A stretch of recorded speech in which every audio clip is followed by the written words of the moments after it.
Uma questão de identidade. O que vai querer hoje? Ele pergunta, esfregando as mãos. Um quarto de presunto, Virgínia?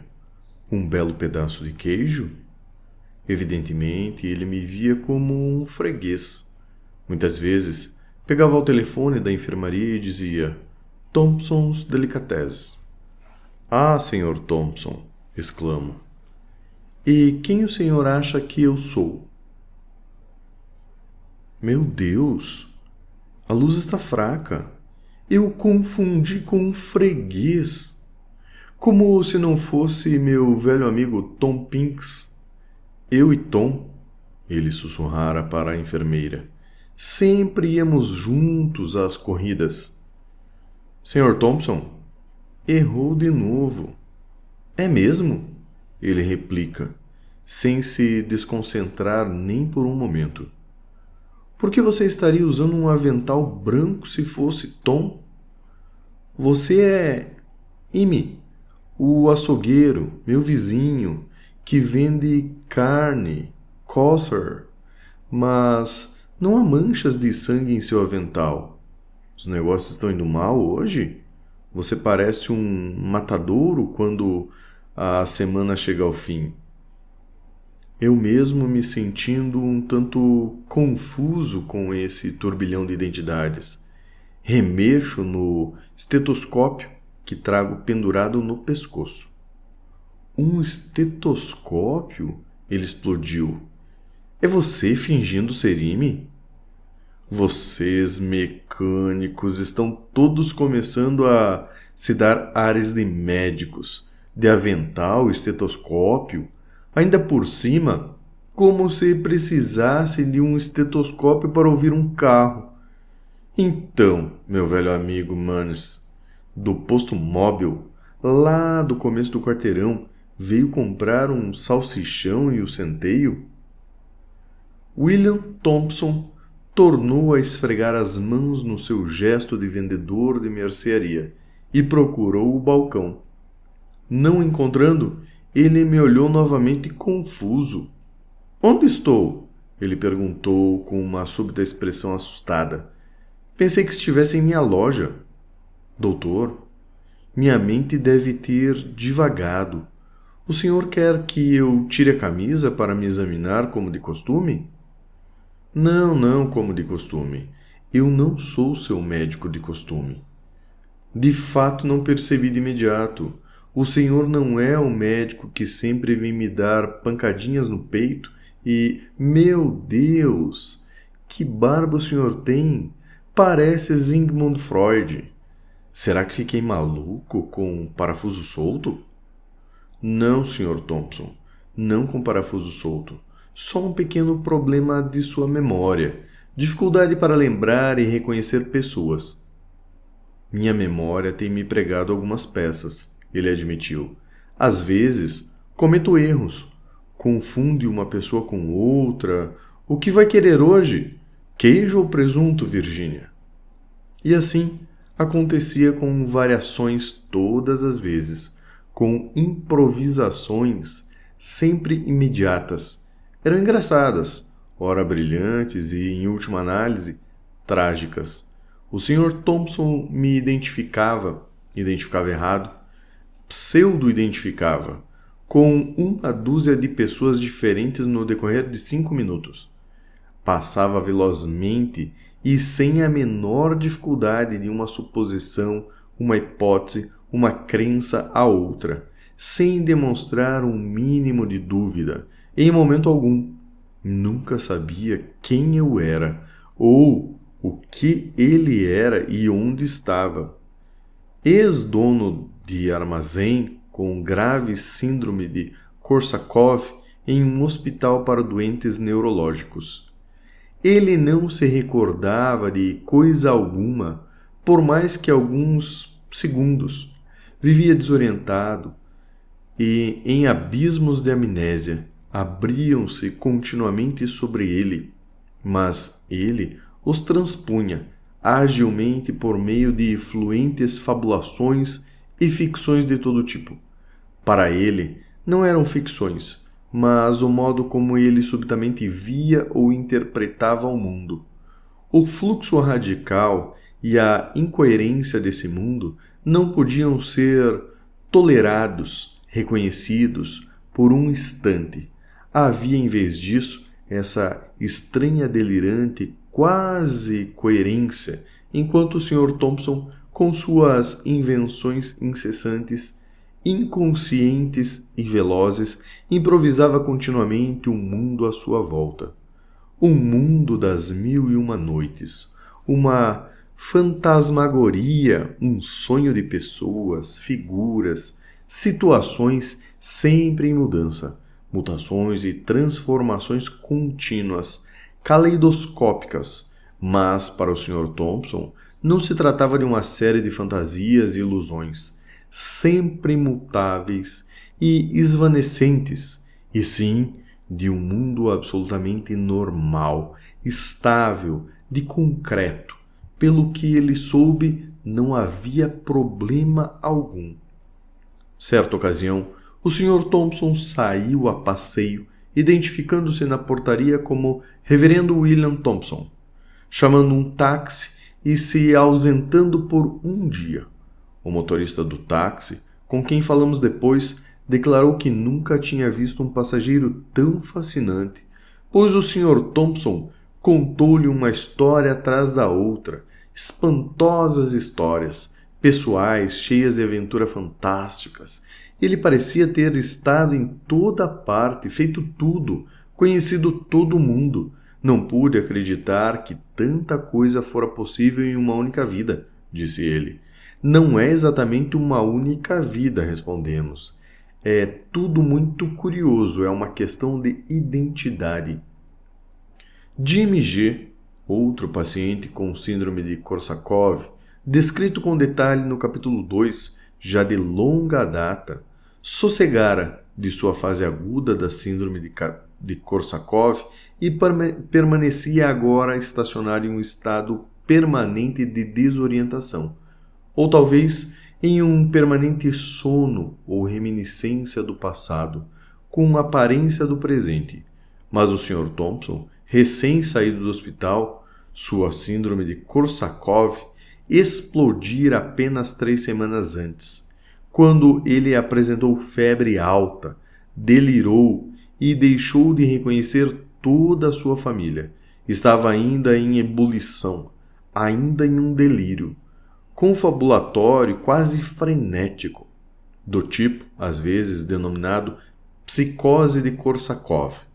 Embora, na verdade, não se trate absolutamente de psicose, criando continuamente um mundo e um eu para substituir o que ele continuamente havia esquecido e perdido, um frenesi como esse pode trazer à luz brilhantes capacidades de intervenção em fantasia.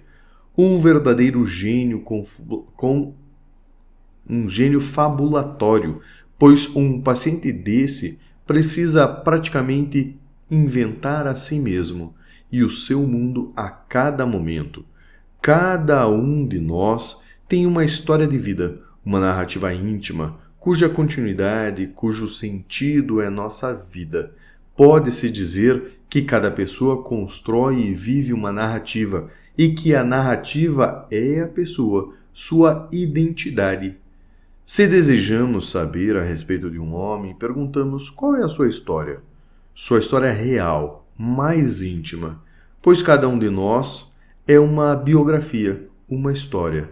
Cada um de nós é uma narrativa singular que, de um modo contínuo e inconsciente, é construída por nós, por meio de nós, e nós por meio de nossas percepções, sentimentos, pensamentos, ações e, não menos importante, por nosso discurso, nossas narrativas faladas. Biologicamente, fisiologicamente, não somos muito diferentes uns dos outros. Historicamente, como narrativas, cada um de nós é único. Para sermos nós mesmos, precisamos ter a nós mesmos, possuir, se necessário, repossuir nossa história de vida. Precisamos rememorar a nós mesmos, rememorar o drama íntimo, a narrativa de nós mesmos. Um homem necessita dessa narrativa, uma narrativa íntima, contínua, para manter a sua identidade, seu eu. Essa necessidade de narrativa talvez seja a explicação da desesperada enxurrada de histórias do Sr. Thompson, de sua verbosidade, privado da continuidade de uma narrativa íntima, serena e contínua. Ele é impelido a uma espécie de frenesi narrativo. Daí suas incessantes histórias, suas fabulações, sua mitomania, incapaz de manter uma narrativa ou continuidade genuína, incapaz de manter um mundo interior genuíno. Ele é impelido à proliferação de pseudonarrativas, em uma pseudocontinuidade, pseudomundos povoados por pseudo-pessoas, fantasmas. Como o Sr. Thompson vivencia isso? Superficialmente, ele é visto como um cômico exaltado. As pessoas comentam, ele é hilariante. E há muito de farsa em uma situação como essa, que pode construir a base de um romance cômico. É cômico, mas não é só cômico. É terrível também, pois ali está um homem que, em certo sentido, está desesperado em frenesi. O mundo está sempre desaparecendo, perdendo sentido, sumindo, e ele precisa procurar sentido, criar sentido de um modo desesperado, continuamente inventando, jogando pontes de sentido sobre abismos de falta de sentido.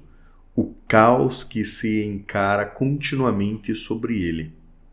Mas será que o próprio Sr. Thompson sabe disso? Sente isso?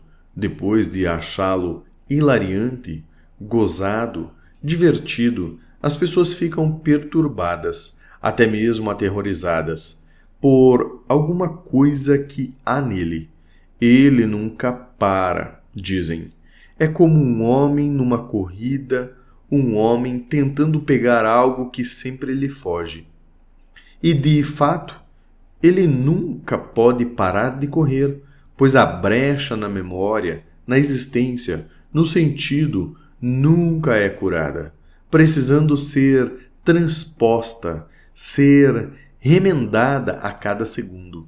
E as pontes, os remendos, apesar de todo o seu engenho, não funcionam, porque são fabulações, ficções, que não substituem a realidade e, ao mesmo tempo, também não correspondem à realidade. Será que o Sr. Thompson sente isso? Ou, novamente, qual será o seu sentido da realidade?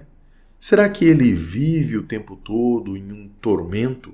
O tormento de um homem perdido na irrealidade, lutando para resgatar a si mesmo, mas afundando em incessantes intervenções e ilusões, elas próprias muito irreais. É certo que ele não está à vontade.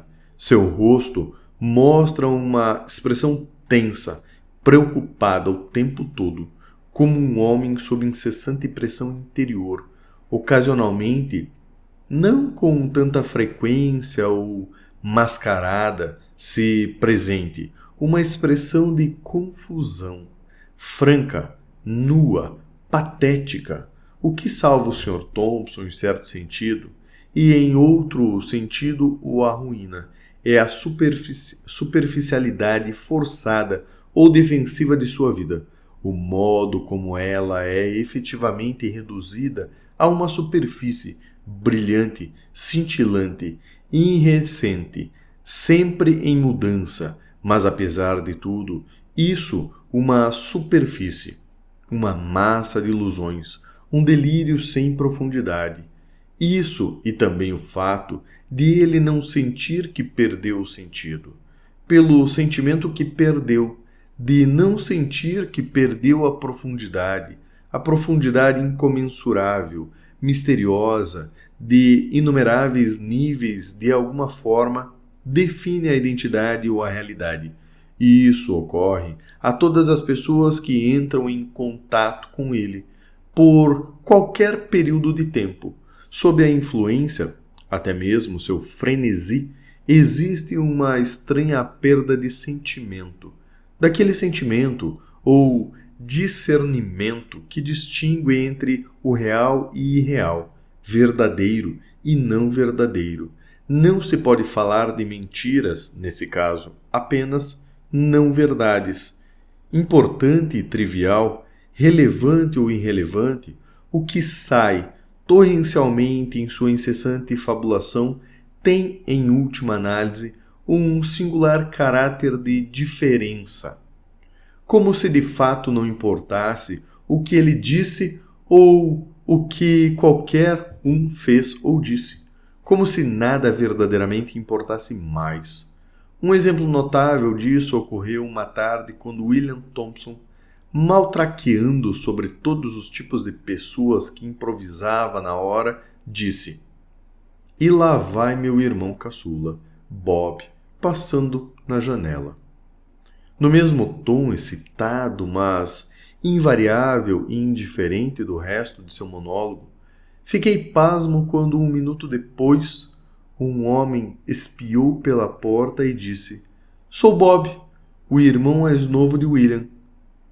Acho que ele me viu passar pela janela." Nada no tom ou nos modos de William, nada em seu estilo de monólogo exuberante, mas invariavelmente indiferente, me preparara para a possibilidade da realidade.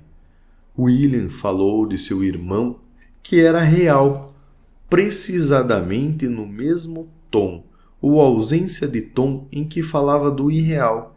E agora, subitamente, saindo dos fantasmas, aparecia uma figura real. Além disso, ele não tratou seu irmão como real, não externou uma emoção verdadeira, não se mostrou minimamente orientado ou livre do delírio. Ao contrário, ele instantaneamente tratou seu irmão como irreal, obliterando, perdendo-o em mais um turbilhão de delírio, completamente diferente dos momentos raros, mas muito comovente, em que Jimmy G, capítulo 2, encontrava seu irmão, momentos em que deixava de estar perdido.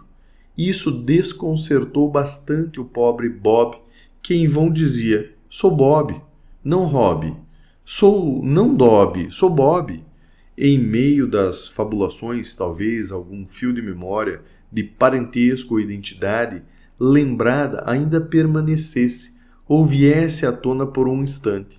William falou sobre seu irmão mais velho, George, usando seu invariável tempo verbal, o presente do indicativo. "Mas George morreu faz 19 anos, disse Bob, espantado. "Sim, George é um brincalhão de sempre", replicou William, aparentemente sem fazer caso do comentário de Bob, ou indiferente ao mesmo, continuando a tagarelar sobre George no seu jeito excitado, sem vida, insensível à verdade, à realidade, à exatidão, a tudo, insensível também à manifestada consternação do irmão vivo à sua frente. Foi isso que me convenceu, acima de tudo, de que havia em William alguma perda essencial e total da realidade íntima, do sentimento e sentido da alma, e me levou a perguntar às irmãs como fizeram no caso de Jimmy J. "Vocês acham que William tem alma? Ou será que ele foi desmedulado, esvaziado, destituído da alma pela doença?" Dessa vez, porém, elas parecem perturbadas por minha pergunta, como se algo semelhante já lhes houvesse ocorrido. Não podiam sugerir, julguem por si mesma. Observem William na capela. porque seus gracejos, suas fabulações continuam mesmo ali. Existe um sentimento patético, um senso triste de desorientação em Jimmy, em que se percebe ou não se percebe diretamente. No exaltado Sr. Thompson, Jimmy tem estados de espírito e uma espécie de tristeza pensativa, ou pelo menos anelante, uma profundidade, uma alma que não parece estar presente no Sr. Thompson. Sem dúvida, como disseram as irmãs, ele possuía uma alma imortal, no sentido teológico. Podia ser visto e amado como um indivíduo pelo Todo-Poderoso. Porém, elas concordavam, algo muito perturbador acontecera com ele, com o seu espírito, seu caráter, no sentido ordinário, humano. É pelo fato de Jimmy estar perdido que ele pode ser resgatado e encontrado, pelo menos por alguns momentos, na forma de uma relação emocional genuína. Jimmy está desesperado, um desespero sereno, usando ou adaptando aqui o termo de Kierkegaard, e, portanto, tem a possibilidade de salvação, de uma base de contato, o terreno da realidade, o sentimento e sentido que ele perdeu, mas ainda reconhece e pelo qual anseia. Mas para William, com sua superfície brilhante, vociferante, a interminável piada pelo qual ele substituiu o mundo, que se disfarça de desespero, é um desespero que ele não sente. Para William, com sua manifesta indiferença à relação, à realidade, atrelada a uma infindável loquacidade, pode não existir coisa alguma que o resgate. Suas fabulações, suas aparições, sua busca frenética de sentido, constituindo a barreira suprema a qualquer sentido. Paradoxalmente, pois, o grande tom de William para a fabulação, que foi evocado a fim de transpor continuamente o abismo, sempre escancarado da amnésia, é também sua ruína. Se ao menos ele conseguisse ficar quieto por um instante, temos a impressão de que, se ao menos ele conseguisse interromper o palavrório e a algarávia, se ao menos ele conseguisse abrir mão da enganosa superfície da ilusão, então, a realidade poderia entrar. Algo genuíno, profundo, verdadeiro, algum sentido poderia penetrar na sua alma. Pois não é só a memória que constitui a perda final, existencial. Nesse caso, embora sua memória esteja completamente destruída, não é apenas a memória que foi tão alterada nele, mas alguma capacidade essencial de sentir que desapareceu, e é nesse sentido que ele está sem alma. Luria designa essa identidade por equalização, e às vezes parece considerá-la a suprema patologia, o destruidor final de qualquer mundo, qualquer eu. Ela exercia, a meu ver, um fascínio horrorizante sobre Luria, além de representar o desafio terapêutico máximo. Ele retornou neste tema inúmeras vezes, ocasionalmente em relação à síndrome de Korsakoff e à memória, como em The Neurologist of Memory, mais frequentemente em relações à síndrome do lobo frontal, em especial na obra Human Brain and Psychology Process, que contém vários relatos de casos completos de tais pacientes, absolutamente incomparáveis em sua terrível coerência e impacto ao Homem como o Mundo Despedaçado. Comparáveis e, de certo modo, ainda mais terríveis, pois Luria descreve pacientes que não percebem que alguma coisa lhes sucedeu, pacientes que perderam sua própria realidade sem o saber, pacientes que podem não sofrer, mas são os mais desamparados de todos. Zazetsky, em The Man Will Start the World, é constantemente descrito como um lutador, sempre o mesmo ardentemente conciso de seu estado e sempre lutando com tenacidade dos condenados para recobrar o uso de seu cérebro danificado. Mas William, como os pacientes de Lúria com síndrome do lobo frontal, está tão condenado que nem mesmo sabe estar condenado, pois não é apenas uma faculdade ou algumas faculdades que foram danificadas, mas a própria cidadela, o eu, a própria alma. Nesse sentido, William está muito mais perdido do que Jimmy. Apesar de toda a sua vivacidade, nunca sentimos ou raramente sentimos que resta ali uma pessoa, ao passo que, em Jimmy, existe claramente um ser real, moral, mesmo que desconectado a maior parte do tempo. Em Jimmy, pelo menos, conectar-se novamente é possível. O desafio terapêutico pode ser sintetizado por apenas conecte. Todos os nossos esforços para conectar William novamente são em vão e até mesmo intensificam seu ímpeto de fabular.